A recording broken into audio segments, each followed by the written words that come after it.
Pagbasa mula sa aklat ng mga bilang. Noong mga araw na iyon, nainip ang mga tao sa pasikot-sikot na paglalakbay. Nagreklamo sila kay Moises, "Inialis mo ba kami sa Ehipto para patayin sa ilang na ito? Wala kaming makain ni mainom. Sawa na kami sa walang kwentang pagkain ito." Dahil dito, sila'y pinadalhan ng Panginoon ng makamandag na ahas at sino mang matuka nito ay namamatay. Kaya't lumapit sila kay Moises.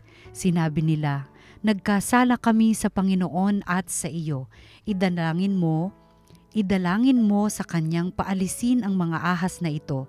Dumalangin nga si Moises at ganito ang sagot sa kanya ng Panginoon, "Gumawa ka ng isang ahas na tanso, ilagay mo iyon sa dulo ng isang tikin at sino mang matuklaw ng ahas na tumingin doon ay hindi mamamatay."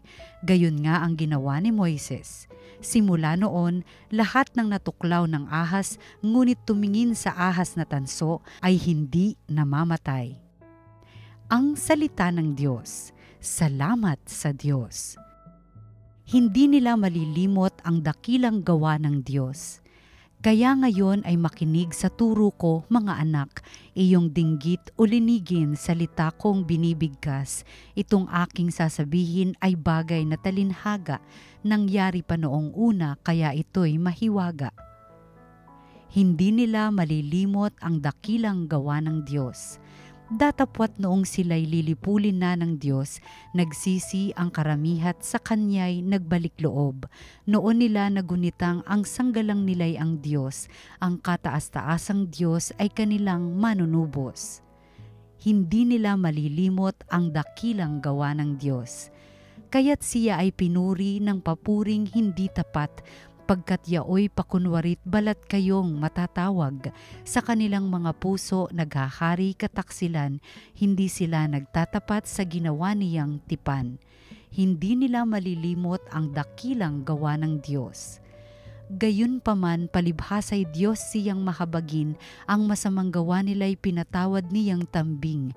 Dahilan sa pag-ibig niya'y hindi sila wawasakin, kung siya may nagagalit ito'y kanyang pinipigil. Hindi nila malilimot ang dakilang gawa ng Diyos. Pagbasa mula sa sulat ni Apostol San Pablo sa mga taga-Filipos. Si Kristo Jesus, bagamat siya ay Diyos, ay hindi nagpilit na manatiling kapantay ng Diyos.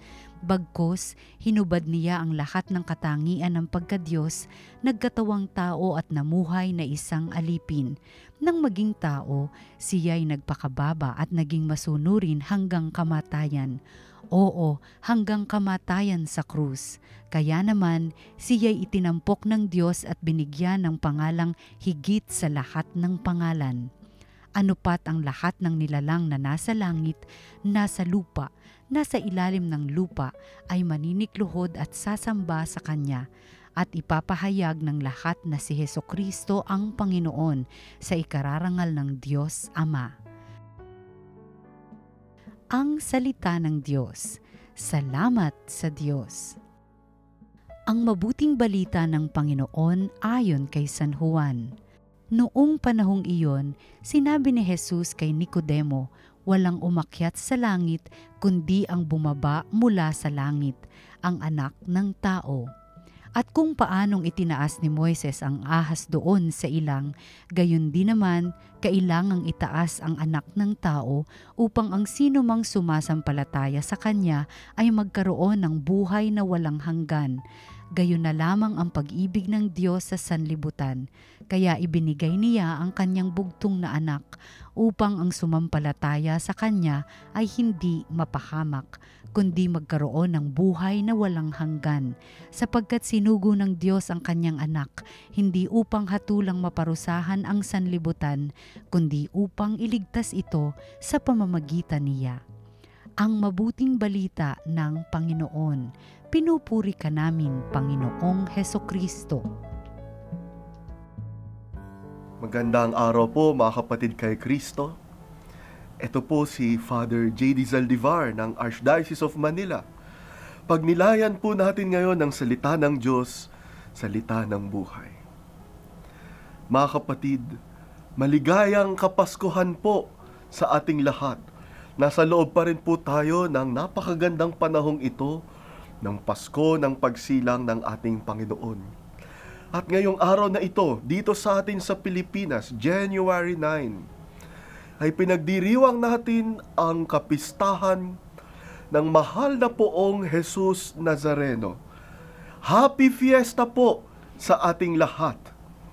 At sa mga panahong ito ay dahan-dahan na siguradong umuusad ang prosesyon ng traslasyon sa mga kalsada dito sa atin sa Maynila. At marami sa atin, sigurado ako, ang nakikiisa ngayon sa atin sa traslasyon. At nakikiisa doon sa mismong prosesyon o kaya nagsisimba sa Quiapo o sa inyo-inyong mga parokya kung saan namiminta kasi sa ating Panginoon mahal na poong Jesus Nazareno. Happy Fiesta po sa ating lahat. Mga kapatid,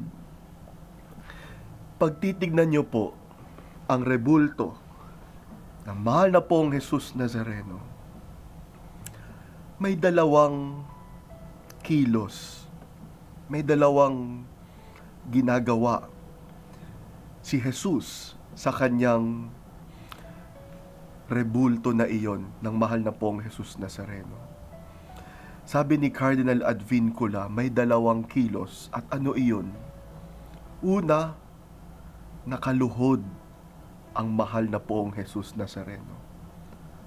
Nakatukod sa lupa ang kanyang tuhod. At anong ibig sabihin nito? Ibig sabihin nito, mahal na poong Jesus Nazareno ay alam na alam ang karanasan ng lupa. Babad na babad sa karanasan ng tao. Kilala niya tayo. Ramdam niya tayo. At yan po mga kapatid, ang ating mahal na poong Jesus Nazareno. Ating mahal na poong Jesus Nazareno, alam niya ang gutom at uhaw ng walang makain at mainom. Alam niya ang ginaw ng walang matirhan at walang masuot. Alam niya ang pangungulila ng mga manggagawa sa ibang bansa. Alam niya ang pagpapagod ng mga nagtatrabaho at nagnenegosyo. Alam niya ang pagsisisi ng mga nagkasala at nagkamali. Alam niya ang pagpupunyagi ng mga lingkod at mga lider. Kilala niya tayo. Walang karanasan ng tao liban sa kasalanan. Walang karanasan ng tao na hindi kilala ng mahal na poong Jesus Nazareno. Ramdam niya ang ating mga puso. Ramdam niya ang ating mga pinagdadaanan. Kilala niya ang ating karanasan. Kaya naman mga kapatid, mga kapwa deboto ng mahal na poong Jesus Nazareno, huwag tayong mag-atubili, huwag tayong mahiya na lumapit sa Kanya at idaing ang ating mga hinaing, ibulong ating mga panalangin, at ipadama ang ating pag-asa at saya. Nakatukod ang kanyang tuhod sa ating mundo, sa ating puso. Ramdam niya tayo.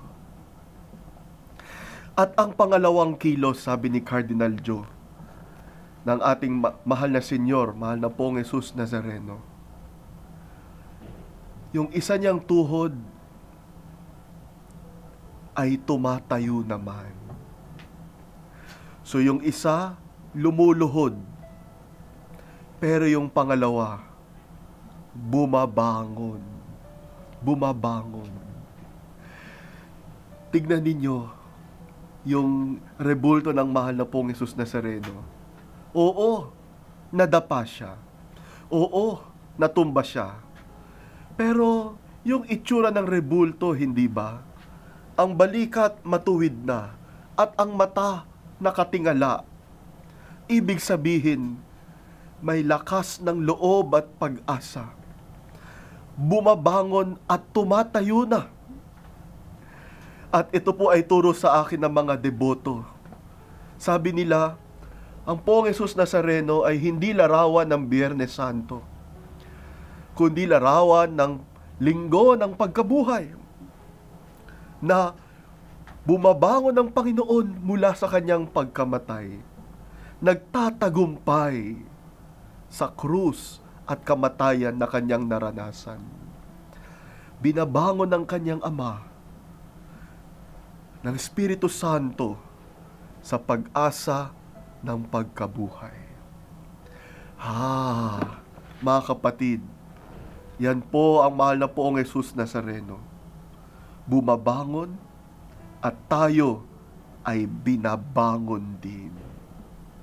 Oo, ramdam niya ating mga problema, kilala niya ang ating pagkakasala, nauunawaan niya ang ating paghihirap. Pero hindi niya tayo pinananatiling nakalugmok at nagapi ng kamatayan at kasalanan. Sa halip, nililigtas niya tayo. Binabangon niya tayo. Dinadala niya tayo sa pag-asa at pagmamahal. Kaya naman, sa ating pagdedebosyon, talagang kitang-kita ko po ang rubdob ng ating pag-aali ng sarili. Kasi alam natin, alam nyo at alam ko, na ang mahal na Poong Jesus Nazareno ang babangon at aakay sa atin tungo sa pagbabago, kaligtasan at tagumpay ng ating pananampalataya. Nung minsan sa isang translasyon, may kausap akong isang deboto. At nung tinanong ko siya,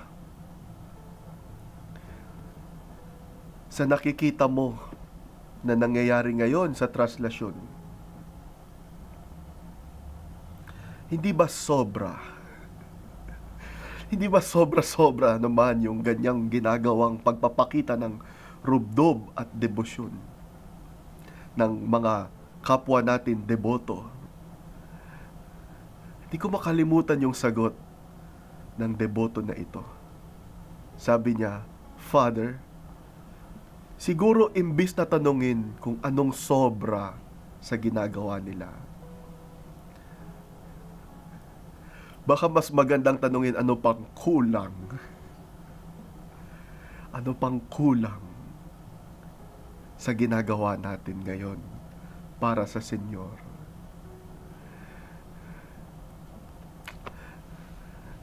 At di ko makalimutan yun.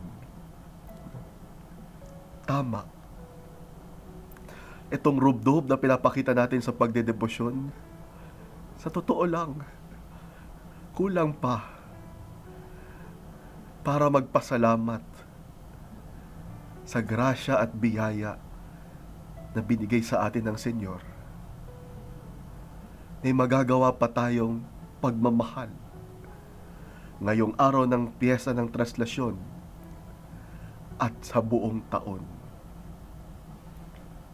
Patuloy tayong magmalasakit at bumangon kasama ng ating mahal na Poon. Manalangin po tayo. Mahal na Poong Jesus Nazareno, iniaalay namin sa iyo ang aming pagdedebosyon, ang aming pagpapakita ng pagmamahal. Alam namin na ramdam mo kami at binabangon mo kami tungo sa pagbabago. Nawa, patuloy kaming magmahal sa iyo. Patuloy kaming magmisyon sa tulong mo. Patuloy kaming maglingkod sa kapatid at kapwa deboto. Patuloy kaming manampalataya at manalig sa tulong at pagmamahal mo. Amen. Viva Jesus Nazareno!